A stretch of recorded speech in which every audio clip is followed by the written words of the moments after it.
Hoje eu sou Roberta Freire. Tenho um que é o Viagem com Roberta Freire, que é a empresa que trabalha com turismo, junto a ela, né, com parceiros, que são nossas empresas também, Planeta Vistos e a Travelship. Eu trabalho com palestras, então eu tenho também um nicho de palestras, tanto de protagonismo feminino, como na área de marketing digital, Enneagrama, Sexy Canvas, né, então tem esse nicho. Também trabalho com a parte de liderança da associação, Associação de Desenvolvimento das Mulheres Empreendedoras, e também o Grupo Mulheres de Negócios. Hoje você trabalha bastante com essa questão de viagem no feminino, né? E hoje você fala quais idiomas? Eu comecei, que eu não falo mais, porque minha avó faleceu, mas eu comecei com russo, então quando eu era pequena eu falava russo. E um ponto muito importante que eu queria colocar, que é o desenvolvimento do cérebro, né? Como eu fui pianista por 10 anos, então a gente ativa uma área do cérebro que também tem a ver com línguas. Então minha facilidade sempre foi muito grande e sempre fui muito curiosa. E tive muita dificuldade para inglês sempre, mas talvez cultural, minha mãe sempre falava que inglês era muito difícil. Então, o fato de você conhecer línguas dentro da minha casa era uma coisa muito comum, muito, assim, como assim você não fala nada, né? Você não consegue se comunicar com ninguém. E depois crescendo, por minha mãe gostar muito de espanhol, meu pai também, a gente tinha muitas seleções em espanhol. E aquela revista Seleções, né? E então eu comecei a ler e começava muito com dicionário, sempre fui muito curiosa. Então comecei a estudar espanhol. Hoje meu espanhol é a melhor língua que eu falo, né, que eu entendo, melhor dizendo. Então tenho espanhol. Depois, sempre fui muito apaixonada por italiano. Só que o italiano atrapalhou o meu espanhol, né? Então assim, demora uns 3 dias para mim quando eu estou indo para a Itália e eu saio da Espanha para virar a chave, sabe, começar a conseguir falar grazie e não gracias, né? Eu ouvi uma coisa muito interessante, que até eu quero fazer um parênteses aqui, que uma pessoa falando de neurociência disse que um lado do cérebro, não sei se isso é verdade, está a nossa língua mãe e do outro está o resto das línguas que a gente não usa, e quando a gente está no país que a gente está falando a língua mãe deles, vira isso, troca, então demora mesmo para trocar essa chave. E aí, estudei inglês 500 anos, e sempre tive uma trava muito grande para falar, que na verdade tinha uma timidez muito grande, sou muito crítica comigo. Mas uma coisa muito, muito, muito interessante, e francês também, que acontece comigo, é essa chavinha virar quando eu estou lá. Então, assim, se eu estou nos Estados Unidos, eu consigo falar inglês, assim, com facilidade e sem a crítica que eu estou, sabe, aquela coisa, estou me virando aqui. Se eu estou na Espanha, eu posso subir no palco, né? Se eu estou na França, eu só falo assim, pardon, né, je ne sais pas français, daí eles já sabem que eu não sei falar francês, e daí eu já começo a falar, né, qual é a direção disso, qual é a direção daquilo, e do meu jeitinho eu vou chegando lá. Então, assim, eu tenho noção de várias línguas, mas a língua que eu amo de paixão, que eu adoro falar, é o espanhol. E o que eu falo, assim, Nath, por experiência, sempre tive uma resistência muito grande no inglês, mas para as pessoas nunca desistirem, seja qual for a língua. É tão difícil o básico, né? É tão difícil no básico, tão difícil, não vai, não vai, não vai. E chega uma hora que, de repente, vira a chavinha. E aí você começa a entender. Aí você fala, nossa, eu estou entendendo. Aí você trava. Então, o conselho que eu dou para todo mundo, né, é assim, não desista. Se você quer falar, se você quer entender, e para você conhecer, não é só ir, não é só fazer reunião, né, você tem que conhecer também, além da cultura, a língua, e a língua traz muito da cultura, a comunicação é muito importante, seja ela com dificuldade, com facilidade, mas você, pelo menos, se cumprimentar e falar algumas palavras que façam que a pessoa veja que você tem interesse, que está tentando aprender, se comunicar na língua deles, faz uma diferença. No espaço, eu tenho alunos que começaram a aprender inglês com mais de 60 anos e foram viajar e conseguiram se comunicar. Claro. Olha que orgulho, né? Que gostoso de ver isso, né? Claro que você vai muito, muito legal. Alguns não conseguem comunicar perfeitamente, alguns não conseguem soltar aquele efeito, mas não se trata disso, se trata de entender, se trata de entender e de se fazer entendido, mesmo porque os estrangeiros, quando chegam aqui, também tem bastante sotaque, também é difícil, um português também é difícil, então é o que a gente deixa bem claro, né? E isso que você falou de nunca desista me faz lembrar desses alunos com mais de 60 anos. E às vezes a pessoa ela tá com mais de 40 e ela acha que já acabou para ela ali, né? Outro dia eu vi uma reportagem que 40 anos é considerado, a pessoa já é considerada antiga para o mercado, né? Mas que mercado é esse que a gente está falando, né? Então, eu queria, nós vamos entrar numa seara aí que eu adoro falar para essa pessoa. Pode falar. Não é que eu falo assim, é incrível que eu tenho 53 anos e muita gente fala, meu Deus, você tem 45, não pode, né? E falei, por quê? Eu falei, isso é para vocês verem que 53 anos não é aquela velha que vocês estavam falando, imaginando que fosse, né? E às vezes eu faço um teste e falo assim, gente, quando eu tiver 53, vai demorar um tempo ainda, né? Mas até lá eu acho que eu já consegui realizar os meus sonhos. Daí as pessoas falam, claro que sim. Eu falo, não, claro que não, porque eu tô com 53 e não realizei todos os meus sonhos. Eu tenho sonhos eternos, nunca vai parar. Pare que você tem 53. E aconteceu comigo assim, no meu aniversário de 50 anos, eu fiz um bolo com o número 50. Ou seja, eu não escondo a minha idade, não tenho problema com isso. Acho que isso é uma questão de casca, né?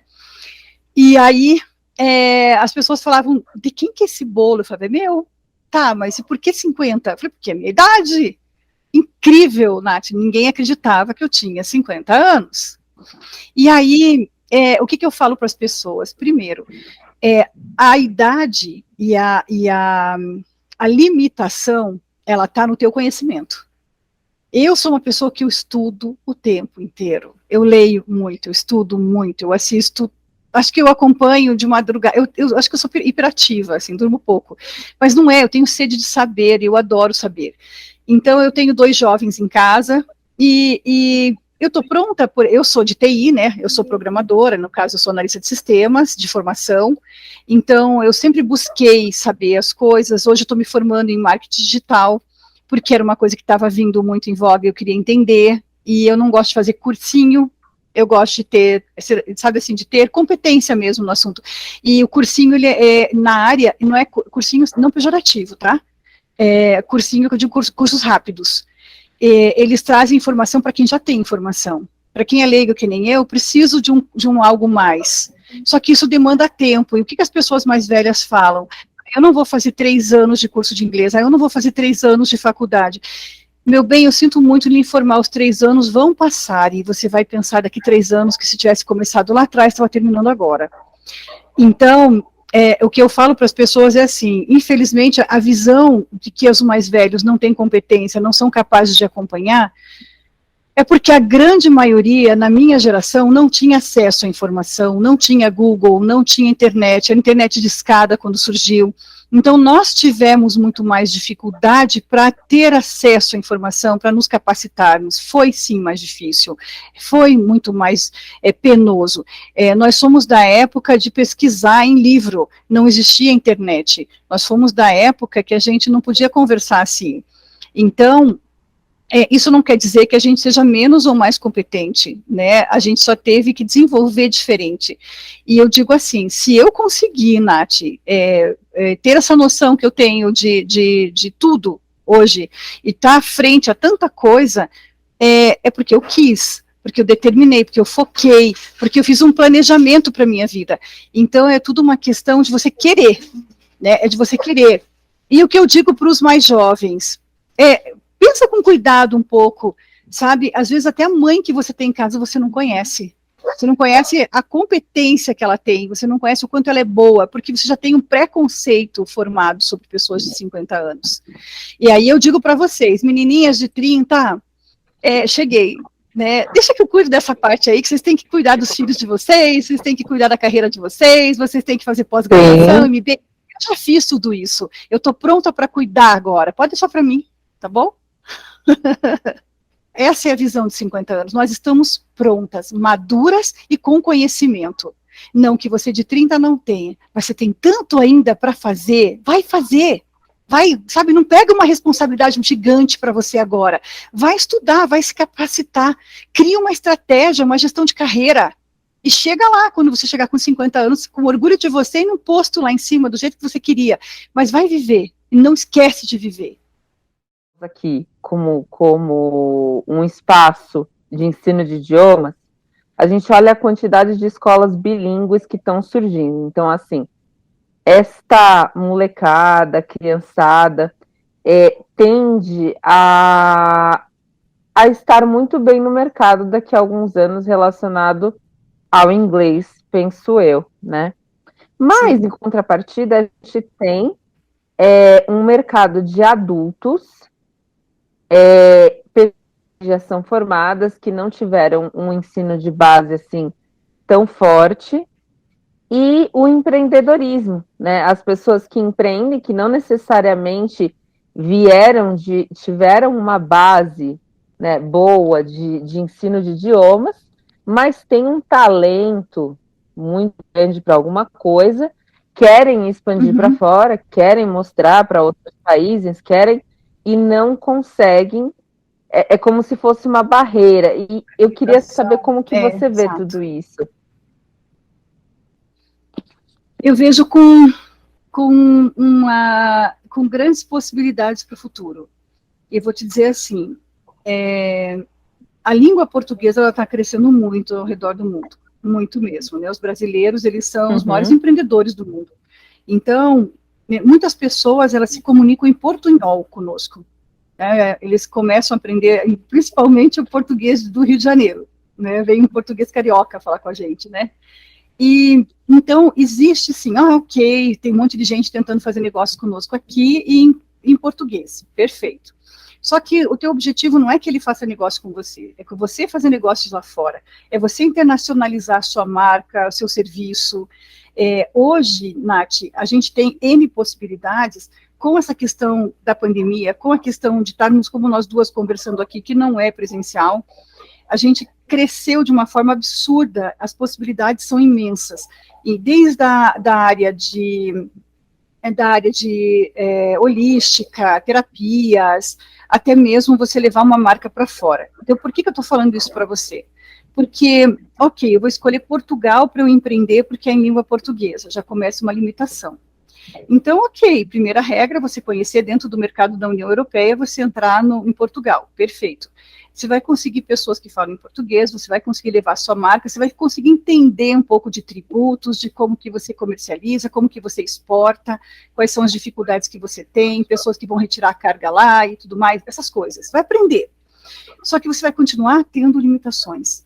E se você tem condições, você tem capacidade de expandir, pelo menos você vai ter que ter gestores que falem outras línguas. E aí eu sempre digo assim, eu sou uma pessoa que eu preciso entender pelo menos o que está acontecendo. Então, para você administrar um lugar, você tem que saber do que se trata. Senão, é muito fácil ser passado a perna, é muito fácil ser enganado, ou é muito fácil você ter que aceitar uma condição porque você não está entendendo exatamente o que está sendo proposto. Mas o teu gestor diz que é bom, então você vai aceitar. E às vezes poderia ser melhor ainda, mas você não sabe se comunicar. Então, a dificuldade, essa barreira da língua, ela ainda vai existir, ela ainda é grande, e por isso que eu volto a dizer que as pessoas não desistam de continuar, ou principalmente o inglês, né? Principalmente o inglês, mas também uma língua do país que você quer se corresponder, quer fazer negócios. Então, hoje, a minha visão, perguntando qual que é a minha opinião a respeito disso, eu tenho grandes expectativas, inclusive nós estamos com esse evento de Dubai agora, para novembro, ele é exatamente para isso, para você lá lançar seu produto, para você expor o seu produto, para expor o seu negócio, e ali não vão ter investidores, anjo, nem aceleradores de startups, mas vão ter empreendedores querendo fechar negócios com você. Então, aí você está em Dubai falando em português, ok? Tem gente de Portugal, tem gente do Brasil, ok. Já pensou se fosse inglês? Quanto seria maior essa possibilidade? O quanto mais você poderia, que mercado você poderia atingir com isso? o quanto você se limita a fazer negócios, e o quanto você tem medo, né? E aí entra numa outra área, Nath, que eu comentei de palestra, porque eu trabalho o Enneagrama Vitruviano, né? E dentro do Enneagrama Vitruviano a gente sabe que tem 9 padrões comportamentais, sendo 3 regidos pelo medo. Os outros não, quer dizer, tem 6 querendo fazer negócios, e não fazem por limitações, principalmente de língua, ou capacitação. E essas capacitações, as melhores que a gente encontra, não são em português, a maioria delas. Nossa, que interessante. Você tem como você aprofundar um pouquinho essa questão das capacitações que a gente encontra que não são em português? Sim. Então, por exemplo, eu trabalho já há 12 anos com a ESIC. ESIC é uma escola de negócios, hoje é uma das 20 melhores do mundo. Ela virou universidade, agora durante a pandemia ela cresceu muito, e ela se encontra em Pozuelo de Alarcón, que é uma região metropolitana de Madrid. Mas, assim, muito próxima, uns 20 minutinhos de Madrid. Você tem lá uma escola de negócios, lá você tem, acontece o maior evento de marketing da Europa e de business, então você tem palestrantes lá como, por exemplo, CEOs, diretores comerciais, diretores executivos da Lenovo, Santander, Disney, Coca-Cola, Starbucks, Telefônica, DHL e assim vai. Tá? Então é alto nível mesmo. E ali você tem, além de ter essa semana, vou dar um exemplo, né, do que acontece, é uma semana, uma imersão que você faz dentro da universidade, onde você tem os melhores professores, inclusive os palestrantes, um deles esse ano, que se não aconteceu por conta da pandemia, mas era o Yuval Harari, ou seja, é um super escritor que está lá falando para a gente, e a gente na área VIP. Então, o que acontece? É em espanhol. E aí você fala assim, mas é parecidíssimo com o português. Para mim, para você, para outras pessoas que têm facilidade, sim. Para outros pode ser difícil. E aí eu digo para eles, vão e não desistam. Vão e não desistam. Eles vão, acompanham. Primeiro dia é difícil. Os professores falam despacito, né? Assim, despacito, né? Mais devagarinho. Então, aí você, quando você vê, você já está virando a chavinha, que eu sempre falo, né? Virando a chavinha, você já começa a entender.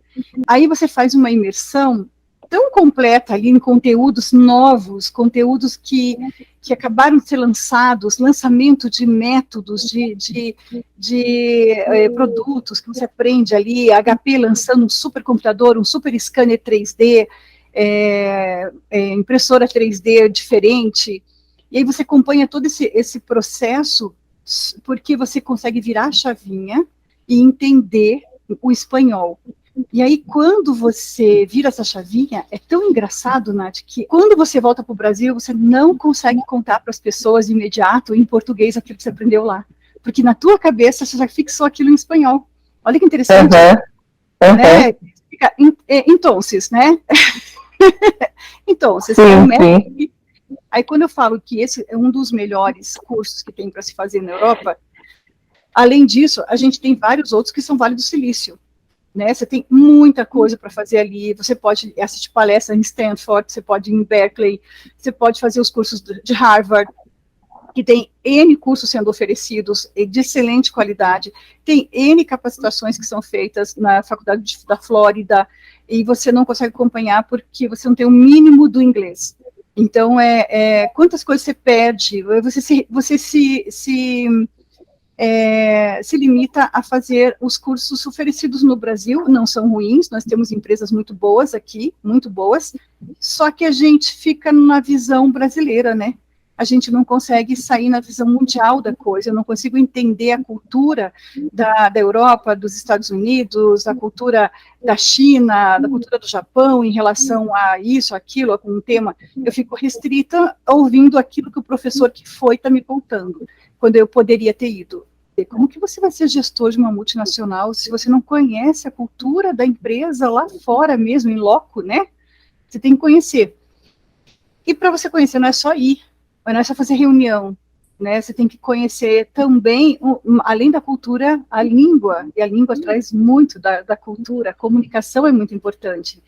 Seja ela com dificuldade, com facilidade, mas você, pelo menos, se cumprimentar e falar algumas palavras que façam que a pessoa veja que você tem interesse, que está tentando aprender, se comunicar na língua deles, faz uma diferença, E você falou também das habilidades, né, das pessoas.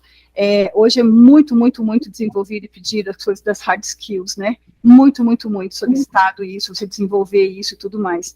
E agora, como que você vai trabalhar, né, desde soft skills, hard skills, as suas habilidades, né? Se você vai se limitar novamente, eu digo, vai se limitar. Porque até o próprio termo que eu acabei de falar em inglês, o que é uma hard skill? O que é uma soft skill? O que é mudar o mindset? Então, assim, se eu não tenho mínima noção, a mínima, eu não consigo entender o que está acontecendo no mercado. Então, pelo menos um inglês para executivo, ou inglês que, como vocês fazem aqui, filtram qual é o objetivo da pessoa, para poder fazer aula personalizada. Eu quero fazer palestra de desenvolvimento pessoal. Então, vamos começar a trabalhar os termos, né? E entender o que está acontecendo. Então, ótimo, quero entender, quero fazer curso de desenvolvimento pessoal, quero fazer o jeito Harvard de ser feliz. Então vou ter que entender, né, essas coisas. Então, assim, é isso que eu falo para você, os melhores cursos, os cursos mais interessantes, eles têm muito no Brasil, mas estão fora. Eles estão fora. E você só valoriza, pode ver, o profissional aqui no Brasil, se dá uma ênfase maior quando você fala que fez o curso com esses profissionais. Infelizmente, é assim.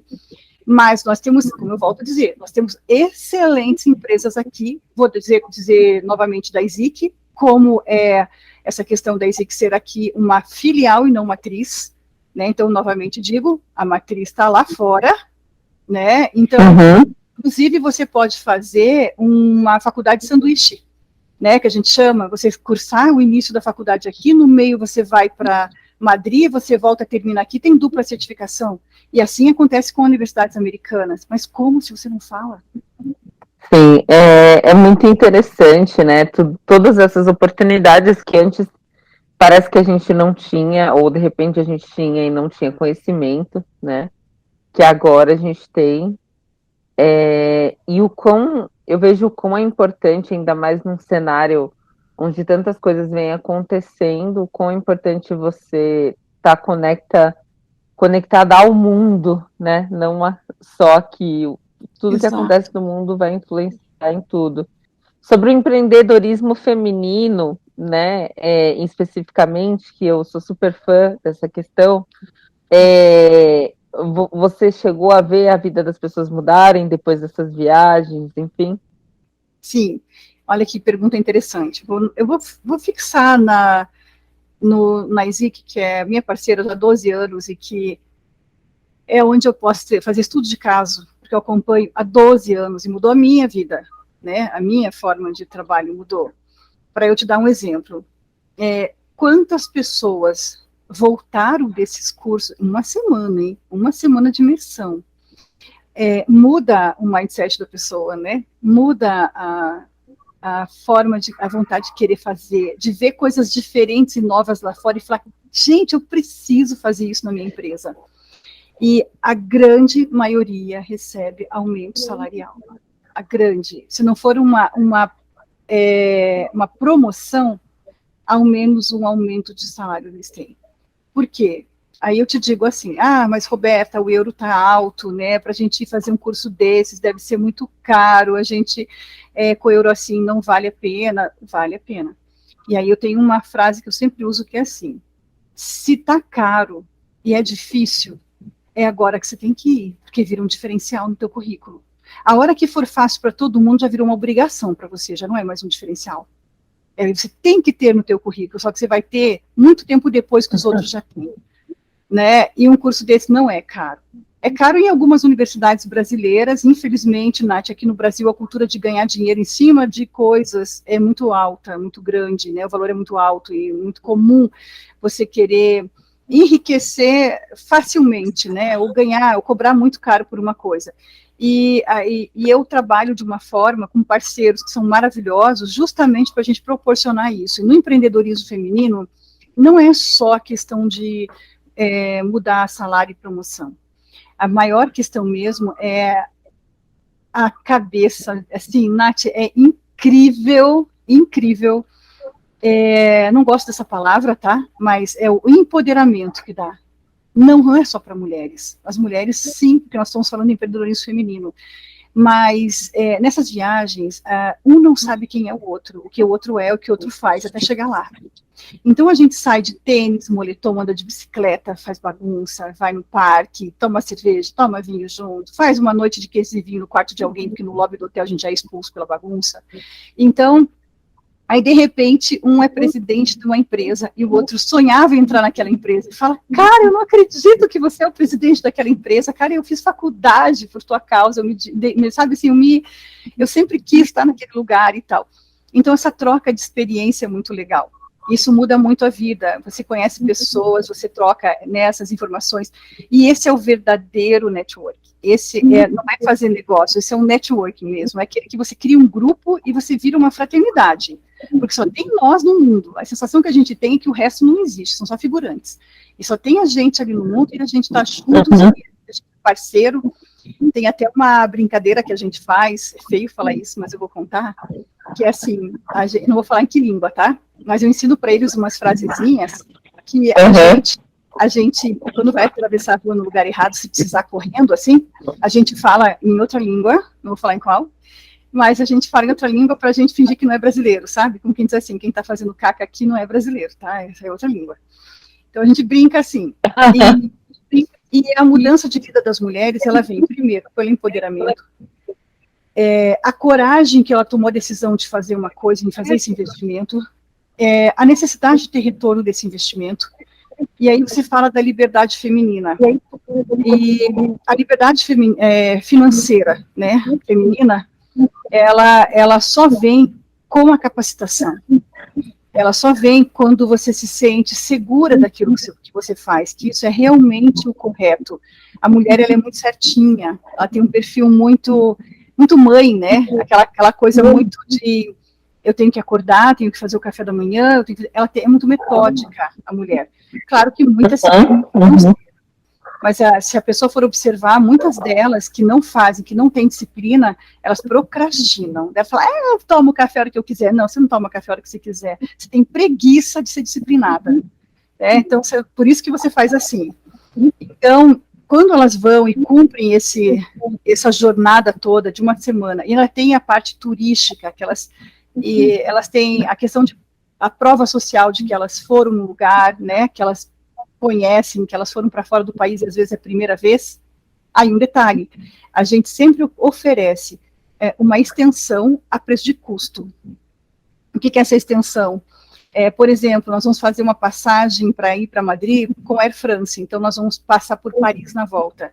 E aí férias, 3 dias para a gente passear na Torre Eiffel, conhecer os lugares. Então tudo isso traz esse empoderamento, essa alegria, essa vontade de, gente, eu preciso levar o meu marido, eu preciso levar os meus filhos, eu preciso voltar nesse lugar, é essa vida que eu quero para mim.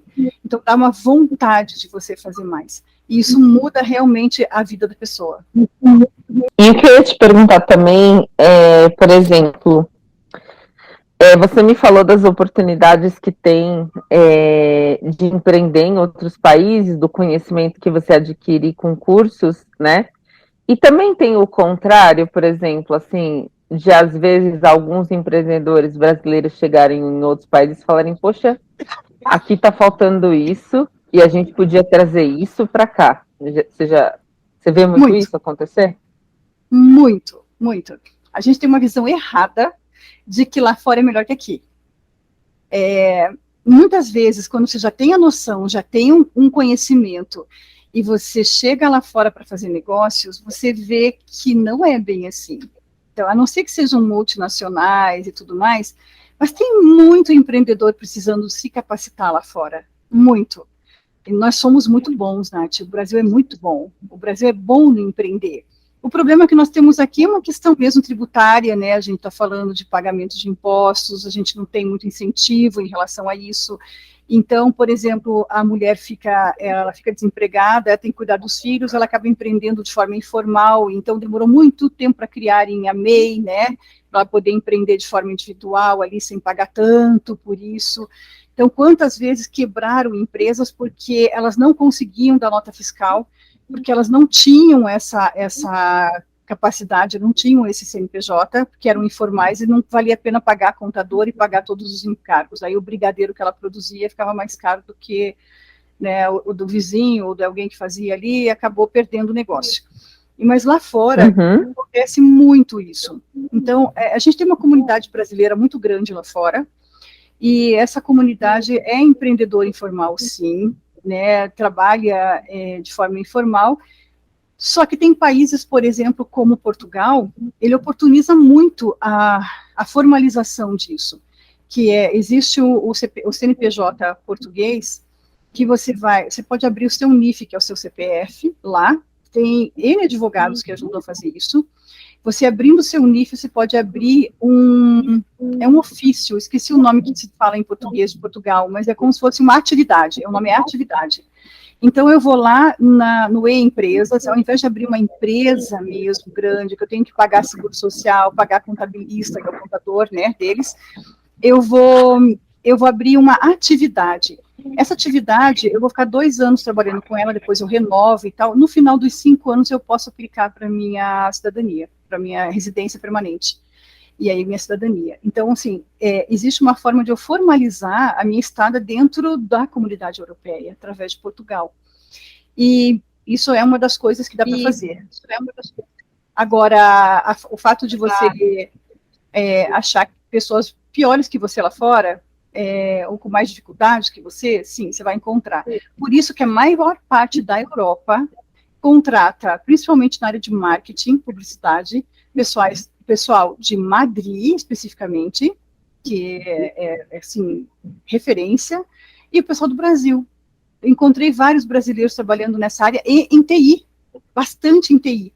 Vale do Silício, Amsterdã, Alemanha, Espanha, Portugal, brasileiros trabalhando formalmente.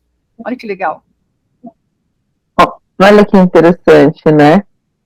Então, assim, o nosso conhecimento também é importante, é muito importante para os outros países, e às vezes perde-se a oportunidade de levar esse conhecimento para outros países, de expandir, né, essas oportunidades.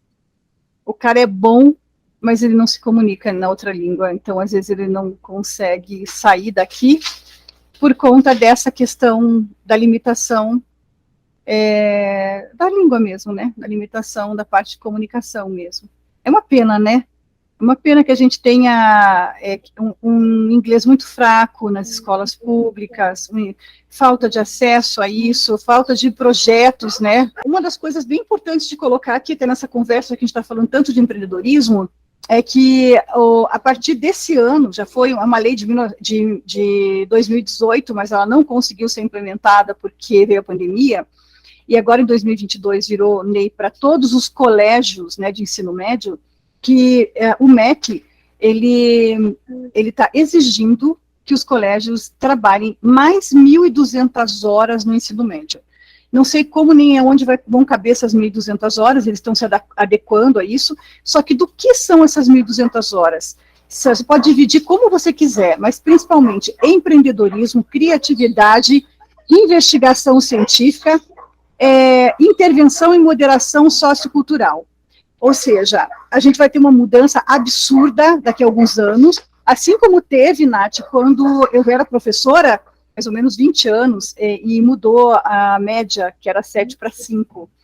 E eu fui uma das que mais brigou para não acontecer isso, porque, na verdade, tem uma questão política de DH, né, então, não podia ter analfabetismo, tinha que ter um índice de aprovação, diminuir a evasão escolar, então tudo isso tem uma questão política. Ao mesmo tempo, eu falei, a gente está criando seres que não pensam, que vão chegar lá na frente e não tem pensamento lateral, não consegue desenvolver ao ponto de encontrar soluções para os problemas, onde você chega na frente de um atendente e pergunta, eu pago aqui ou pago lá? Ele fala, tanto faz. Não é tanto faz, eu preciso de uma resposta. Né? E isso não acontece, porque não foi desenvolvido isso. Foi permitido que fosse aprovado com 50% da nota e depois até com 0% da nota. Né? Então, isso aconteceu. A partir desse ano, o que acontece? As escolas vão tendo que se adequar. Então, esse trabalho é um trabalho árduo, vai ser demorado, mas eu acredito que daqui 20 anos a gente tem um outro Brasil, um Brasil muito mais forte, se continuar dessa forma e não fizerem como fizeram algumas escolas, quando se foi colocado a interdisciplinaridade, que era trabalhar, por exemplo, matemática e religião na escola. Vamos falar de 2 disciplinas. Então Jesus foi à feira, comprou 4 ovos. Ponto, falei de religião. Não, você não falou de religião, você falou nome Jesus, como poderia falar nome Maria, né, quando poderia ser Godofredo. Né? Então, você não fez o que foi previsto, mas perante a lei você cumpriu. Né?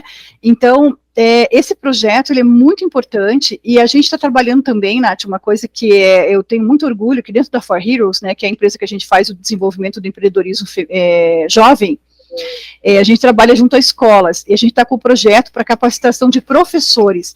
Por quê? Porque quem é que dá aula de história, de ciências, de geografia? Licenciados, professores, não empreendedores. E muitas vezes com a carga horária completa, então eles não têm tempo de ser empreendedores, eles têm tempo de dar aula particular, muitas vezes, mas não de ter uma empresa. Então, o que um professor como esse vai conseguir agregar valor ao empreendedorismo, à criatividade ali para esses alunos? Muita coisa, desde que ele entenda o papel dele nessa sociedade, desde que ele entenda a diferença que ele pode fazer na vida daquele aluno e tentar focar de alguma forma aquela disciplina dele voltada para fora dos muros da escola. Porque o que acontece? Hoje, o aluno, ele termina o ensino médio tendo que escolher uma profissão sem a mínima noção do que tem para fazer, porque dentro da escola ele só trabalhou disciplinas prontas para prepararem para o vestibular. Ele não faz a mínima ideia do que é, por exemplo, um NFT e um metaverso, né, principalmente um aluno de uma escola mais de periferia. Então, ele não conseguiu participar e pagar para estar no grande evento de metaverso que vai ter, que custa R$900, né? Então, o que a escola está fazendo a partir de agora, que eu acredito que vai ser assim um sucesso, trazendo essas informações para dentro, criando laboratórios ali dentro. E esse é um dos meus objetivos para 2022, que é levar esses alunos para conhecer a sede do Google em São Paulo, centros tecnológicos por aqui mesmo, em Santa Catarina, que nós estamos em Curitiba, né, então Santa Catarina, São Paulo, etc. E aí, dessa forma, a gente consegue ajudar, fazer a nossa parte, né?